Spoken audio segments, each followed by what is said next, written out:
Good evening. Good evening. Thank you so much for joining our Alumni Spotlight this evening.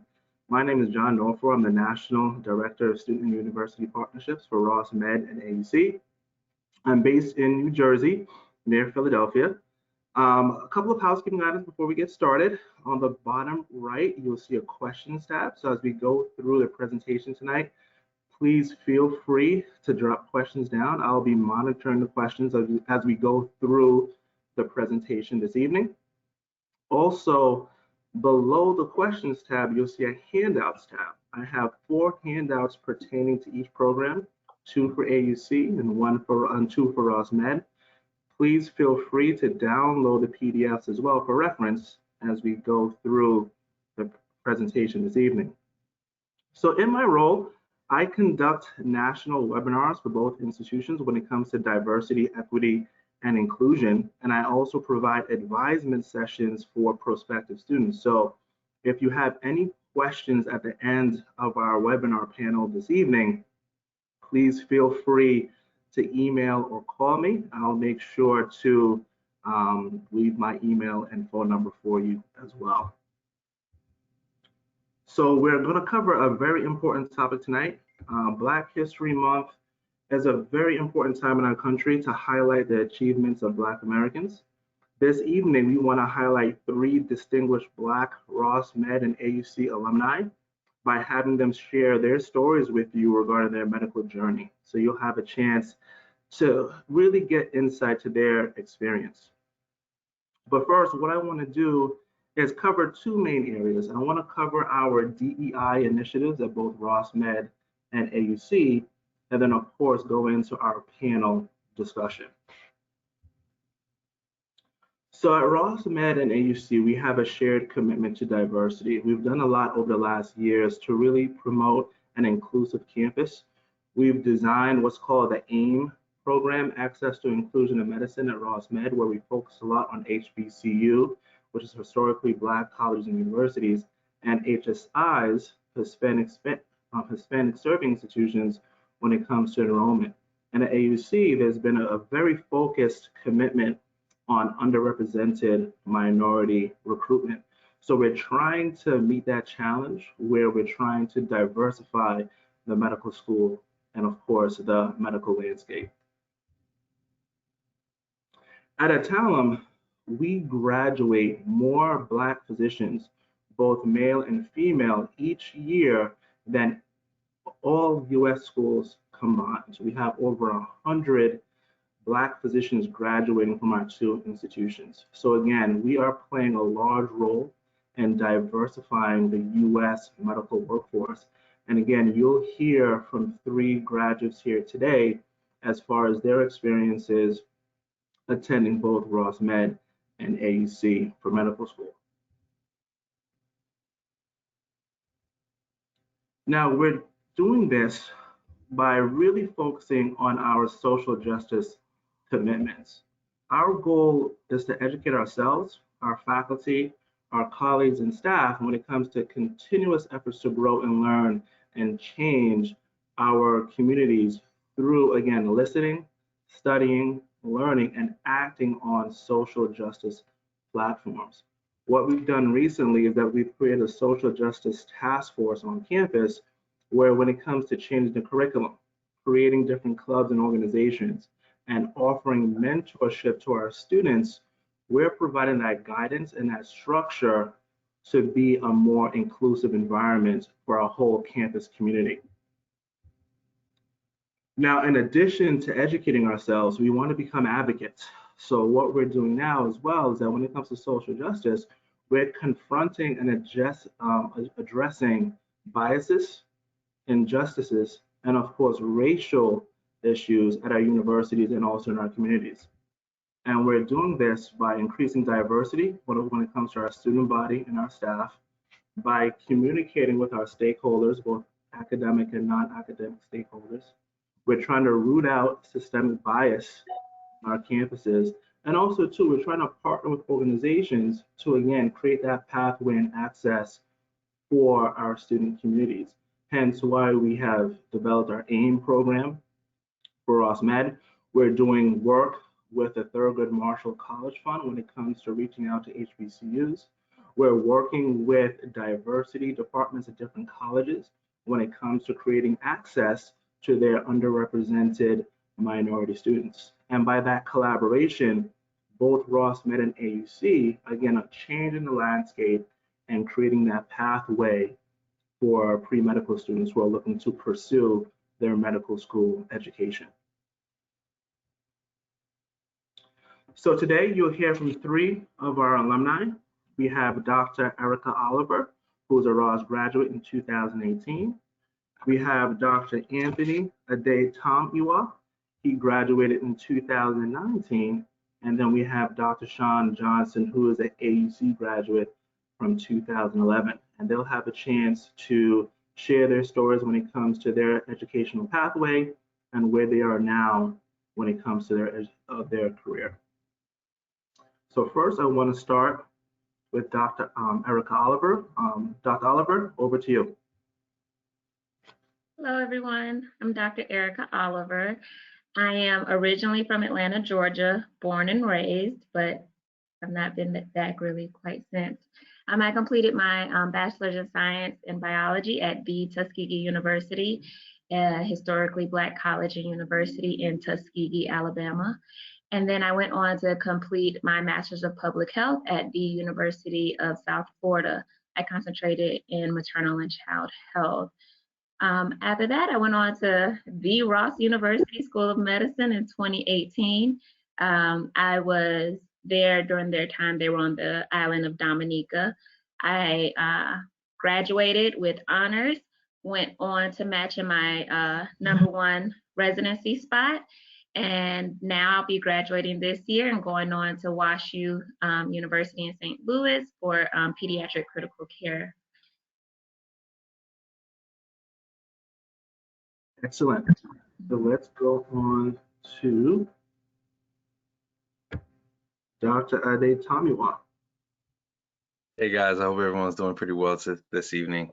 So as the name says, my name is Anthony Adetamiwa.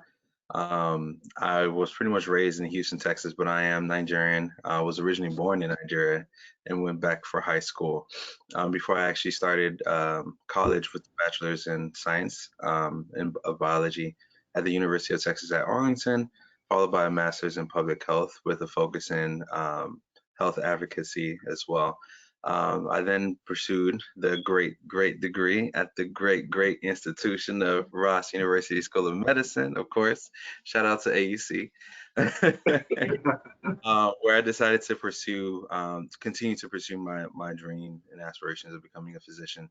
I later decided to go into residency and continue my career as a pediatrician, where I am now faced with multiple choices of what to do with my life. I was so fortunate to be on this panel tonight, and I hope you guys enjoy every minute of it. Excellent. And now we have Dr. Sean Johnson. Hello, everyone. I am Dr. Johnson, and I was born in Fort Lauderdale, Florida, from Jamaican heritage. My folks migrated back in the 1980s. I spent most of my life in Florida. I graduated from high school there. Eventually went on to undergrad at University of Central Florida. Go Knights. Afterwards, I went to AUC. Sorry, not the Ross, but AUC. Nonetheless, had a great time there. Made some really good connections and met a lot of lifelong friends. Afterwards, I went to England for the first few moments of my clinicals. Then I came back and I finished up in New York. And afterwards, I matched into general surgery in Youngstown, Ohio. And I completed general surgery, and then I applied to fellowship. Some other ups and downs there, but I applied to fellowship and I went to University of Kentucky. And that's where I finished up maybe a year and a half ago. And now I'm out in private practice as a cardiothoracic surgeon in Cincinnati, Ohio, cold Cincy. Yeah, that's where my journey has taken me. I'm very very grateful to be one of the panelists today and share the stage with other, great physicians. So. Excellent. Now we have a rockstar panel tonight. So for those in attendance, we will be taking general questions. This is your time to kind of learn about our alumni's journey from medical school to their careers now. So feel free to go to the questions tab and drop down any questions that you may have. We'll go through that for the duration of the call. We should be done tonight by 5:45 p.m., 6 p.m. So we'll take the next few minutes to talk to all three of these doctors just to learn about their experience. So one question actually came from the audience already. So this goes out to all three of you. From your experiences, why do you feel diversity is important in medicine today? Yeah, I guess I'll go first. I think it's very important for many, many reasons. From a personal standpoint, walking into a room with a physician, a therapist, an accountant, a realtor, whatever in life you're trying to seek, when you find someone that looks like you, it's for me, a small relief. Feel a little more relaxed that they're going to hear what I'm saying, and that I might have a great experience. Now, this is not always the case, but that's the initial feeling you get. And then when it comes to medicine, it's so important to have a diverse population racially and culturally. With the longstanding history of mistrust that has been passed down generation to generation, if we as Black physicians or whatever race or culture we are, if we preach to our people with the truth and the facts, they're more likely to accept it from us than someone that doesn't look like them or follow the same cultural trends that they do.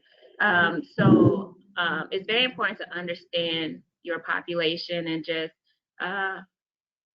really just be open to different people's paths and stories. From a pediatric standpoint, like my quick example with that would be like, we're up in Detroit. It's a huge Arabic population, a huge Muslim population. And Ramadan is new to me when I got here. I didn't know about Ramadan. So to have a kid come in who I'm saying, no, you can't eat from a certain period of time, or you have to take medicine during this time, I'm not respecting that they're in fast right now.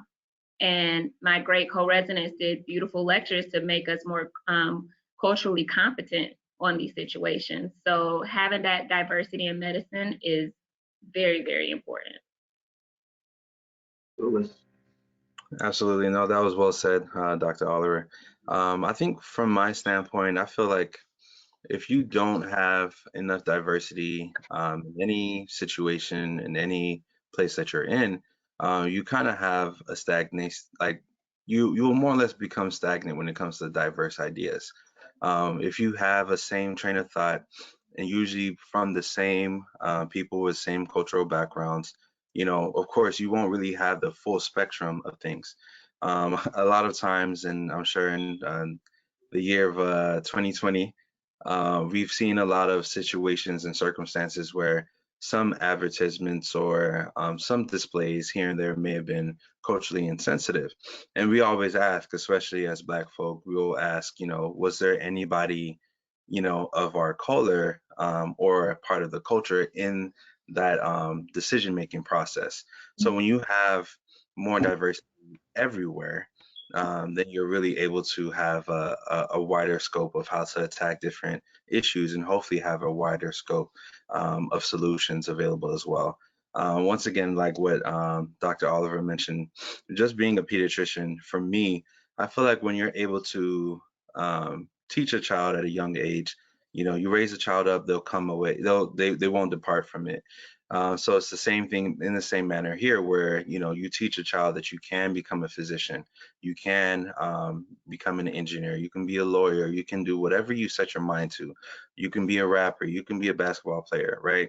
We see these things as kids growing up. We see these things. We see LeBron James, Michael Jordan, right? We see all of these rappers, and that's what they want to become when you ask a lot of these kids, right? But when we have more people of different ethnicities, going back through the communities and making an impact and showing them, hey, this is where I was. I used to grow up here too, but this is where I'm at now, or it's cool for you to do these things. It's cool and appropriate for you to, have these high ambitions, then for sure it'll be easier for them to be able to get to these different, I guess, organizations and different decision-making processes, in order for us to actually affect actual change. Of course, having that representation is so important. Exactly. Yeah. Exactly. I think I would agree with you 100%, Dr. Anthony, in terms of the way in which our presence inspires the young community. You know what I mean? It's like, yeah, well, someone looks like me, I can become a physician, and I think there's nothing wrong with becoming a rapper. I think there's nothing wrong with becoming an athlete, but I think to your point, it just helps to broaden the horizon and the awareness. And I think what's lacking, just to go back to the heart of the question, why diversity is so important, is because it breaches, or I should say, it bridges awareness. You know what I mean? And what's out there. While you guys were talking, I kind of jotted down a few points that came to me, but I think diversity is important. Going back to what Dr. Oliver was commenting on in a clinical setting where she's with her patient, she's learning about Ramadan and cultural aspects. It helps to connect with the human being. I feel like sometimes we go through all this training, we do all this residency and medical school, but we forget once we walk into a room, we have to connect with a patient. There's still a patient. I mean, and I'll give you an example. I mean, I used to, when I was a chief in general surgery, some of my interns, they'd walk into a room, and the first thing they do is, before turning on the lights, is they would, move the covers off the patient and lift up their gowns. And I'd say, well, what are you doing? Like, do you just walk up to someone on the outside of the hospital and just like pull up their gown? Of course you don't. You know what I mean? So it's like, first you have to, acknowledge the patient, you have to connect with them. And, that helps to, just to breed that trust, that patient doctor, like relationship. And taking us a step further, I think compliance is also, diversity is important because it helps in compliance, I feel, especially in the African community, American community. I see a lot of times, because of what Dr. Oliver mentioned, that mistrust at times. It's like, well, I don't know, should I take this or not? But I realize when you, for one, connect with the person and they see you as themselves, they're like, you know what? Dr. Johnson cares about me. Okay, I should probably try to take this, and I notice how the compliance, it just improves. So for me, I think diversity is huge. And when it's lacking, I think it's a matter of patient safety. So, and I have another question that came in for all three of you. Please speak to your experience as a Black medical student at your institutions, including challenges and excitements along the way. So who wants to take that one on first? I'll start with Dr. Oliver again. Sure. As a Black medical student, I think I actually had a great experience with Ross. I connected well with the administration and my professors, and for me personally, I felt like any issues or questions I had were respected. Ross provided us to create organizations we wanted, and they also, had all these organizations in place that we could be a part of, whether it's you love pediatrics or you were in the organization of African Society, you had a place to be. And it was honestly beautiful to go to Ross and see so many faces that looked like mine. During applying to medical schools and just looking at the different medical schools and seeing their classes, you either saw none of our faces or maybe one or two. It wasn't a lot, but it was a lot of us. And we were very, very close, and we have stayed very, very close. And I just really love that. And also what just Adetamiwa is doing to increase diversity. They're really like practicing what they preach, which is very appreciative. Yeah, we're a family. That's one thing I'll say. If you're a Rossi, you want to AUC. It's a big family environment for sure. We all get excited if we see each other, like Yeah. doing interview trails and stuff. I'm like, oh, it's a Rossi. They from AUC. I even get excited about St. George, you know. That's it.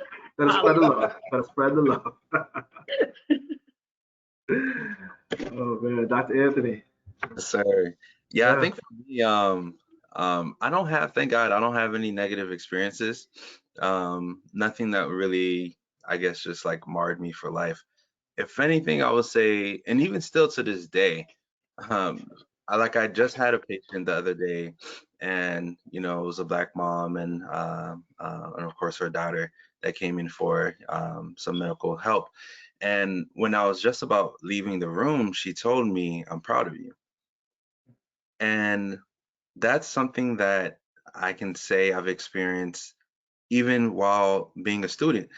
It's always known, like when you're a medical student, you don't really get treated that well, or most times you go into the room, you introduce yourself. Hey, my name is Anthony. I'm a medical student. Is it okay if I can talk to you? And the majority of the time they're like, no, please get me a real doctor. Get out of here. I don't want to waste my breath, right? But a lot of times I would actually go into the room, and a lot of the Black families would actually like embrace me, and they'll be proud of me, and telling me to just keep pushing on and keep going. And those were the type of things that really inspired me to really want to give back, to really, kind of bring that, to every culture, to any culture, possible. But for me, I feel like so those were some of like the most memorable Black experiences that I had, for sure. Excellent. And Dr. Johnson, take us home. Yeah. I think for me it was in medical schools on the island. There was like a very very small knit community of faces that looked like us, and in particular, I remember there was like a small Nigerian community, and we just got on so well. Actually, they were like the cream of the crop. They were just super intelligent, just phenomenal, physicians to be at that time. But I think that's some of my best experiences as a medical student, just like relationships, like making those relationships with people.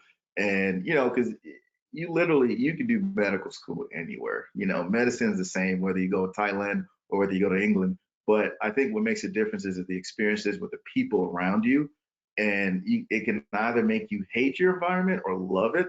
And I'll be honest with you, I loved every moment of AUC because of the people that were with me, like cheering me on. And to me, that was some of my favorite experiences. So I can't really recall any negative experiences per se, but yeah.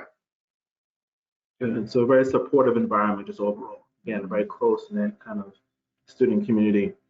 And that leads to my next question here. So one person from the audience asked, as African American students, what were your reasons for attending a school in the Caribbean versus attending a medical school in the United States?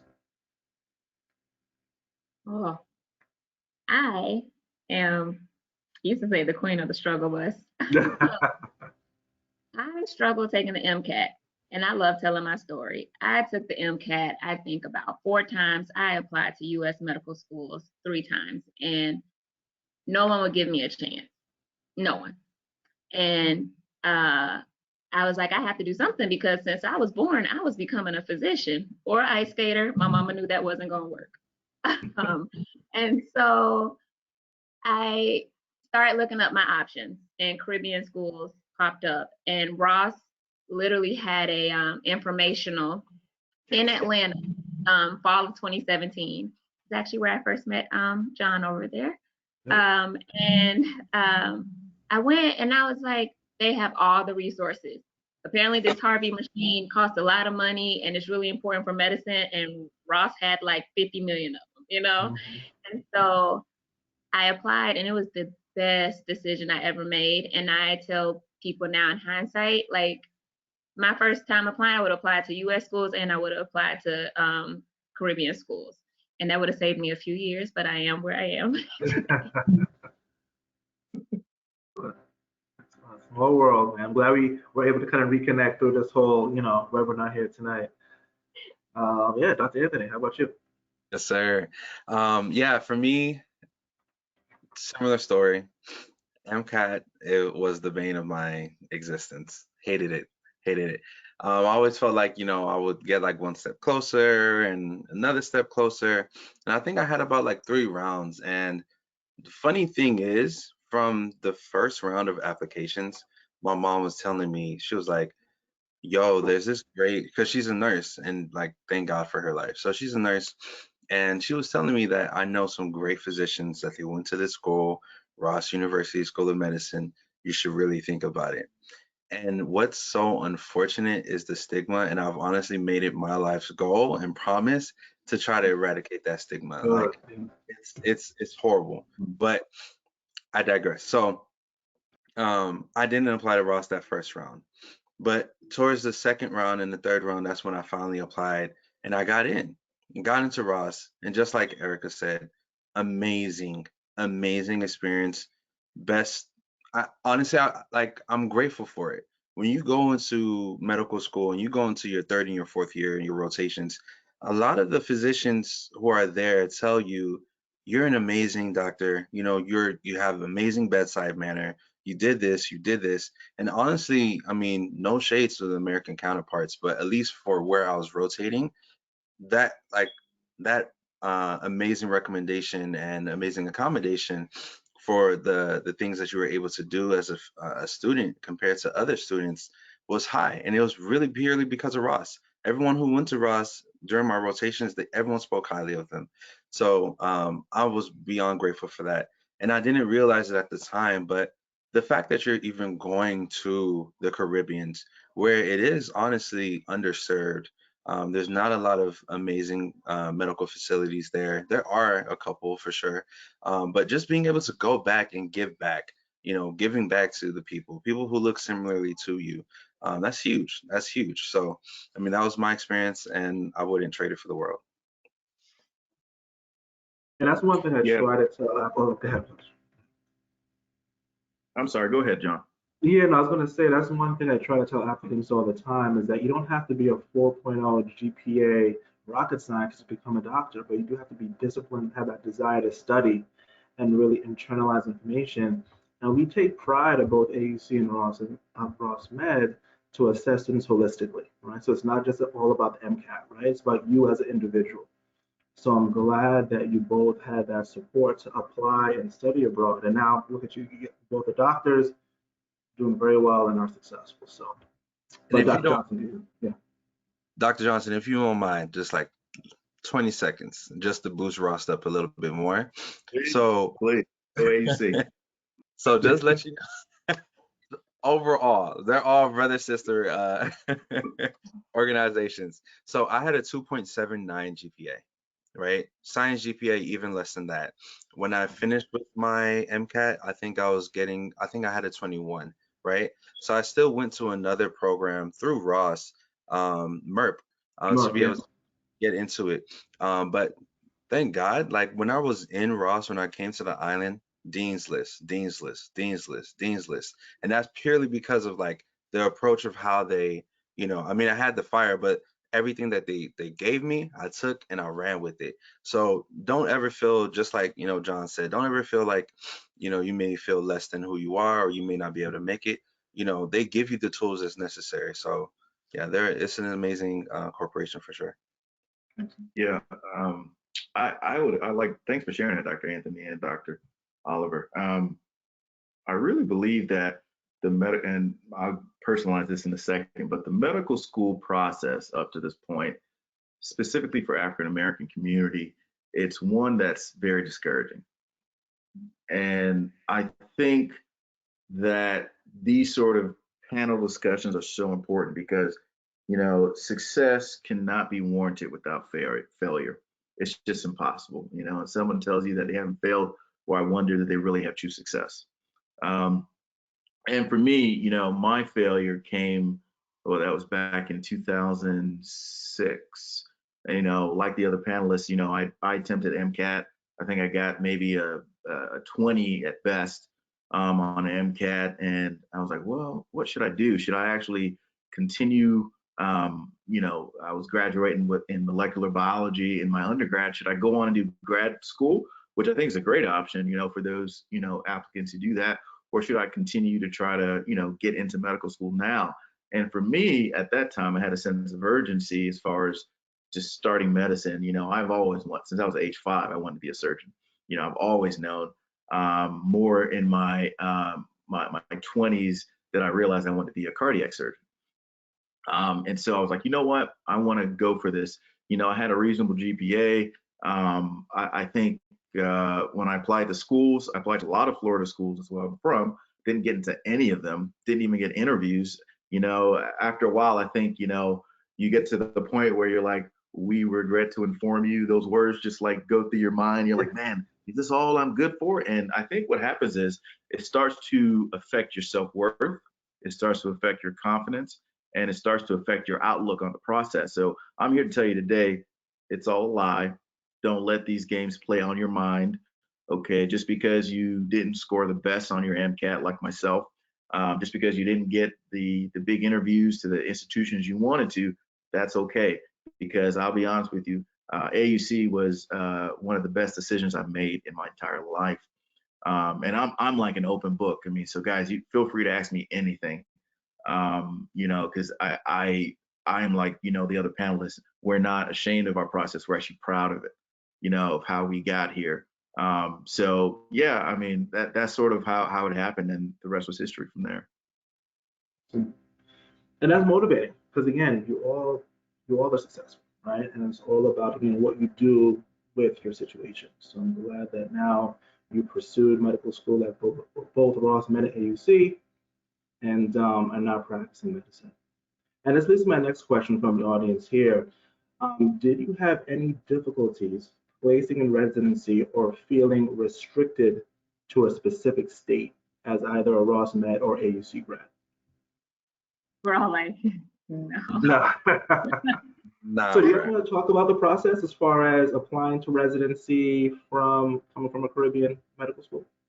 Yeah, Ross, I say shout out to you guys. You do put the pressure because you want us to match. You want the best for your kids. Completely understandable. So they tell you to apply broadly. You miss every shot you don't take, right? But Ross prepared me so well that honestly I didn't need to apply to all those programs. Okay, I did well on my STEP exams, courtesy of the resource, of course, my fire, but then the resources that Ross offered to help study for these STEP exams. So I performed well. The relationships with different hospitals that Ross has were well-known facilities, and so we had great reputations. Our attendings loved us. We were able to get great recommendation letters. My application was A1, I will say so myself. On all my interviews, they spoke highly of it. It got to the point I was turning down interviews. And I thank Ross, my medical parent, for that, and myself and my actual mom. But yeah, I started turning down interviews, and I had for what I feel like the pick of the litter, and I got my number one choice. Excellent. absolutely. It's really just about the whole process, right? For the first 2 years, your basic sciences, you're grinding, trying to make sure your GPA is amazing. Your clinical years, you're working on your bedside manner, physical exam skills. Of course, you're trying to take your shelf exams, which is based off of each, I guess each arch of medicine, surgery, family medicine, so on and so forth. So as you're doing all these things, because of the people that are around you, because of I guess like the foundations that were set, by Ross, you really go into the world, into the workforce, with a really specific mindset to really go and get it. If you go to Ross, AUC, many of these Caribbean schools, you really have that mindset to go and get it and really put your best foot forward. So the same thing when we were applying to residency programs as well. I didn't apply, forgive me, I didn't apply to like pediatrics and family medicine or other rotations, but I decided to just purely apply to pediatrics, and there wasn't that many as well. And thank God too, just like Dr. Oliver, I got into my first choice. And we were turning down things. So you can have that same testimony too. Don't be afraid of yourself. Don't doubt yourself. Ross and AUC will prepare you for that. Yeah. I think for me, the question was basically getting in, right? From Yeah, for medical residency. school, Yeah, the process. Yeah. right?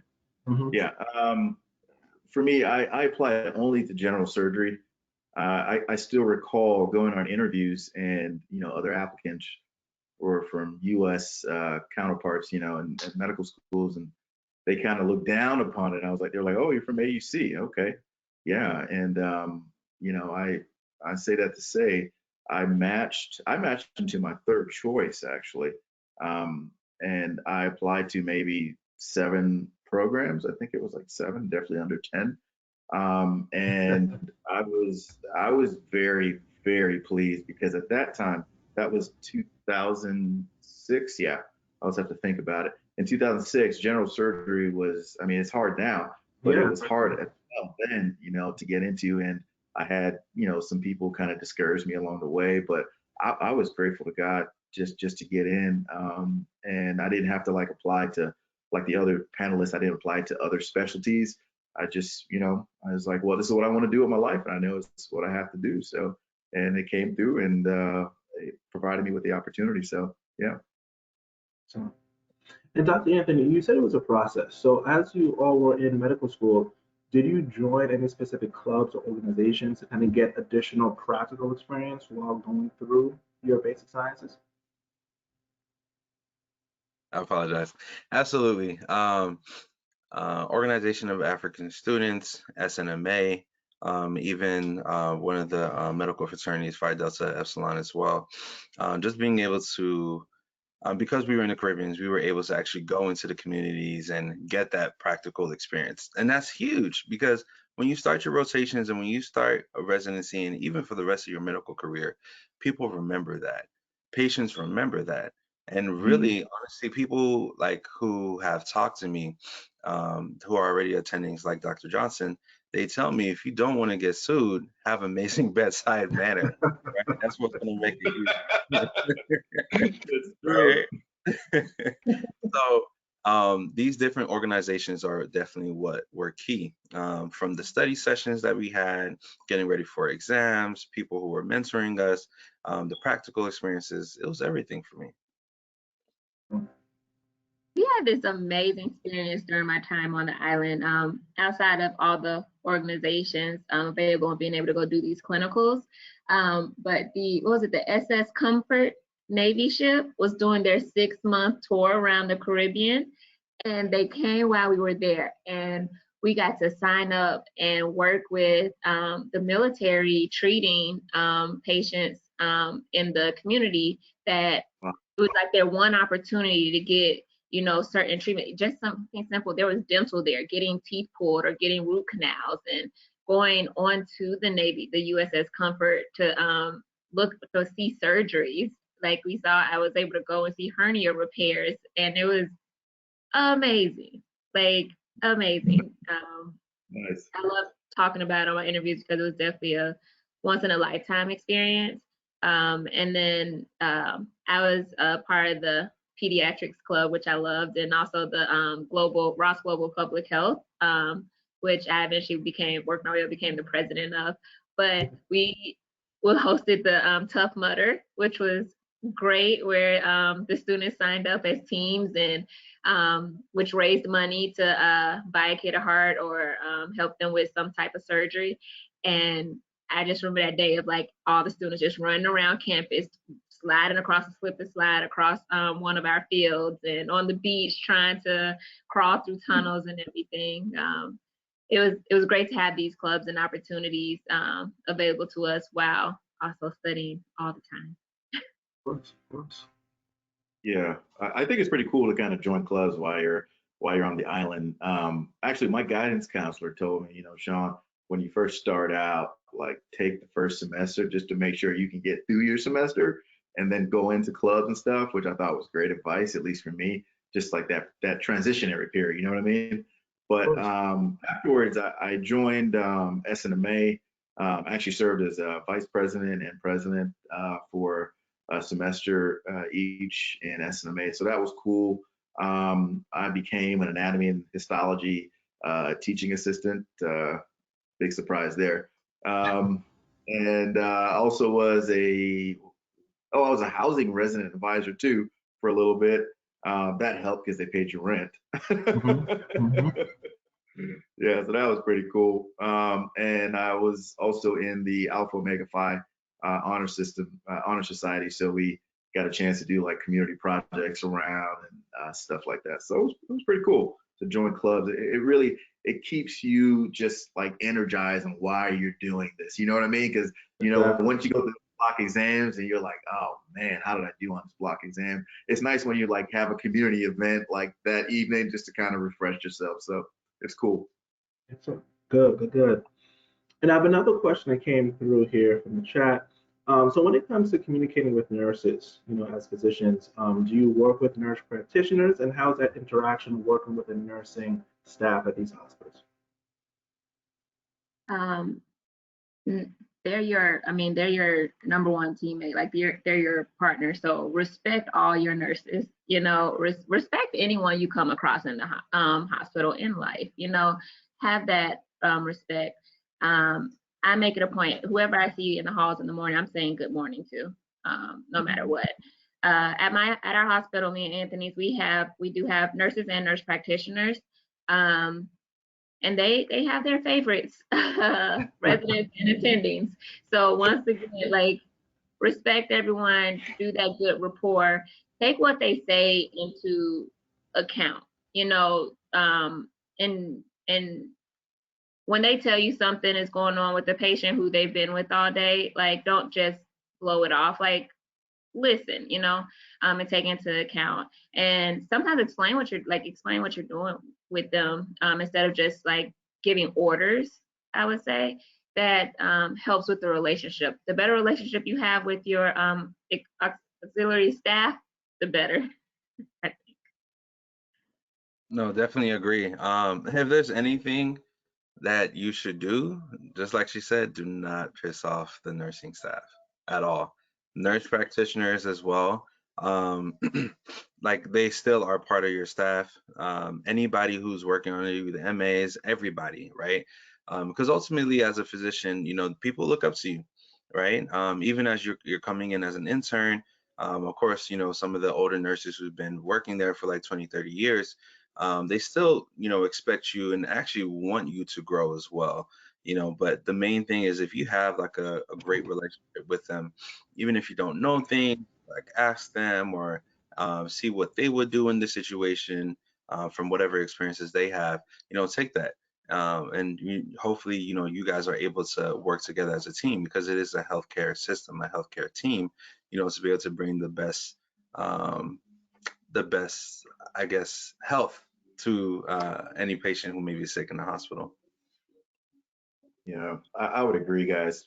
Try to have you know, your nurses as like your confidants, okay? And you'll see why eventually, especially when it comes to litigation, you know, when it comes to just patient safety, when it comes to, you know, overall happiness and team morale. These things are like super important. You always want a nurse on your side. And let me just give you my perspective from, like, you know, intern year, you know, rounds at like 4:45, 5 o'clock in the morning.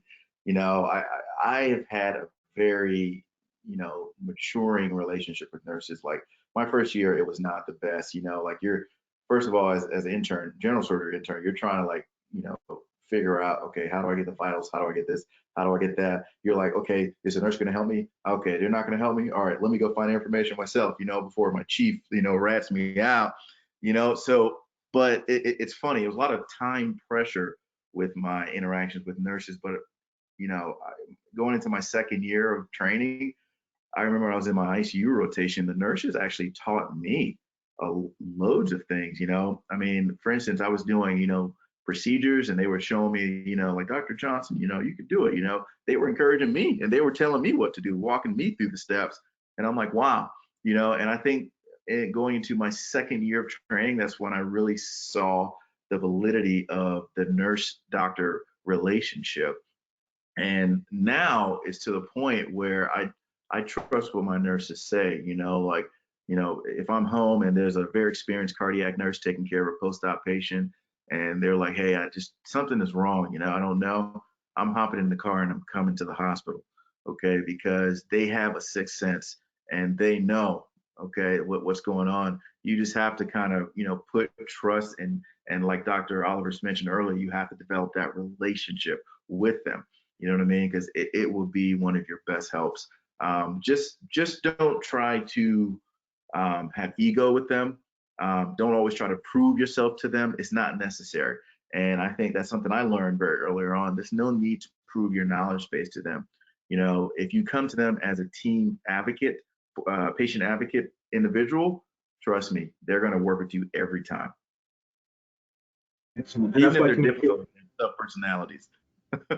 Absolutely. And that's why having those strong interpersonal skills helps you not only with patients, but also to your colleagues, which are your nurses there too. Mm-hmm. Excellent. And I have one final question here for the group. Did you have any role models before coming to RUSM or to AUC that you looked up to? I wish I did. I definitely wish I did. If anything, in regards to like a physician or someone who knew the process and would tell me do A, B, and C in order for you to achieve your goal. But one person, without a doubt, that's always been there in my corner for sure is my mom. She's a nurse, like I mentioned earlier in this conversation, and it's really because of her I had that love for medicine. She would come back from work, she would tell me her stories. But I wish I had somebody who knew the process and could lead me along the way.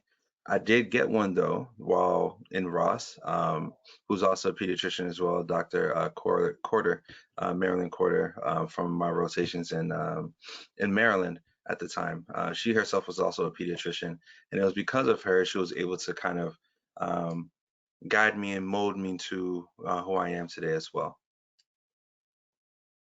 So slightly similar to Anthony in the sense of leading up to like medical school.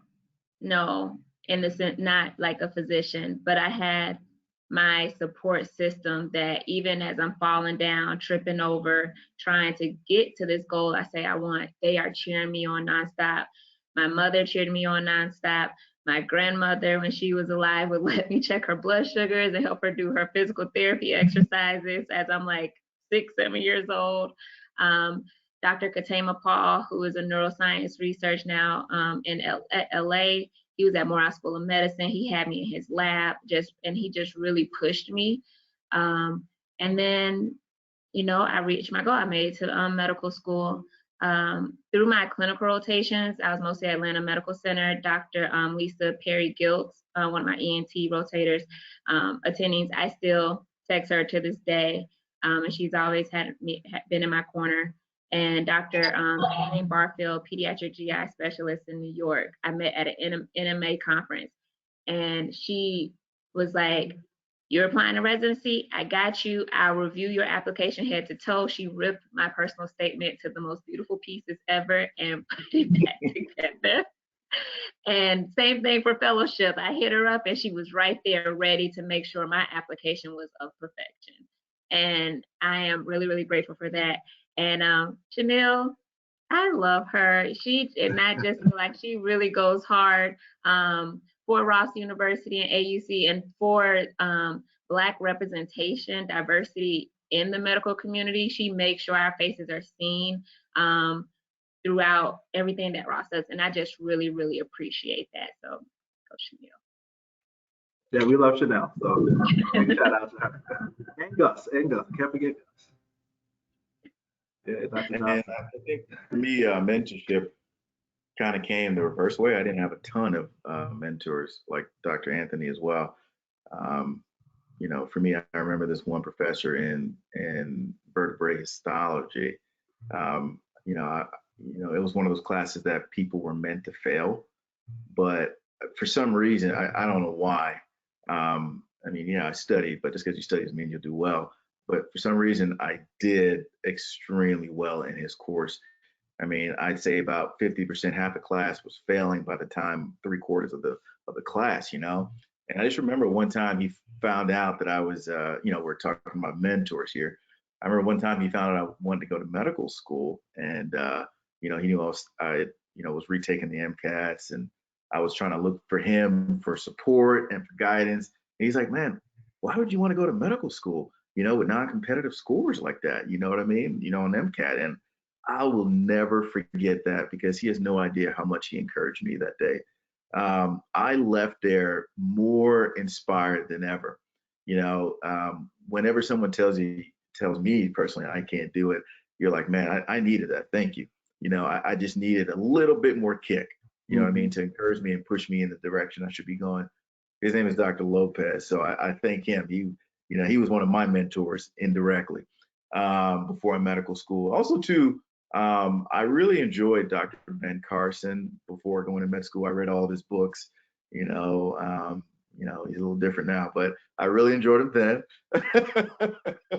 It's a whole nother conversation. All right, but yeah, he was definitely pivotal.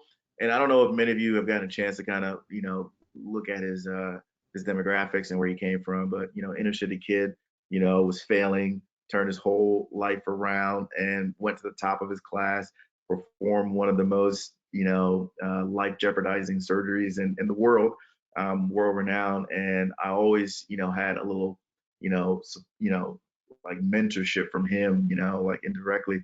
And lastly, I'd agree with the other panelists, my family. My mother has always taught me, Sean, it's not the altitude in life, it's your attitude that determines how high you go. And she's always been there in my corner. Moments when I failed more than I succeeded, she was there to encourage me, to push me. And you need people in your corner. You know, it's sort of like a boxing match. You know, like you box, and in between every round, you know, you go to the corner. And if you notice, every time they go to the corner is when they get refreshed. You know, like their coach is like, "Come on, you can do it. Keep going, man. Keep going." And you need people in your corner who's not going to beat you down more, but who's going to lift you up. So, Excellent. And you know, thank you so much for your insight here today. You know, this is our goal, is to really create that pathway for the attendees who are on. So this way, as you research medical schools, you know that you have options when it comes to applying. You know, we have great graduates at both RUSM and AUC, and you see that here tonight in their stories. So again, if you have any additional questions when it comes to our program, please feel free to reach out to me. You see my email here at the bottom left of your screen, as well as my phone number. Feel free to be in touch. Also, again, as a reminder, on the bottom right in the handouts tab, please download the 2 PDFs, or for each school, 2 for AUC, 2 for RUSM that go over admission requirements, as well as our residency outcomes. So thank you again to our doctors today. Before we leave, any words of wisdom before we leave here tonight from our panel?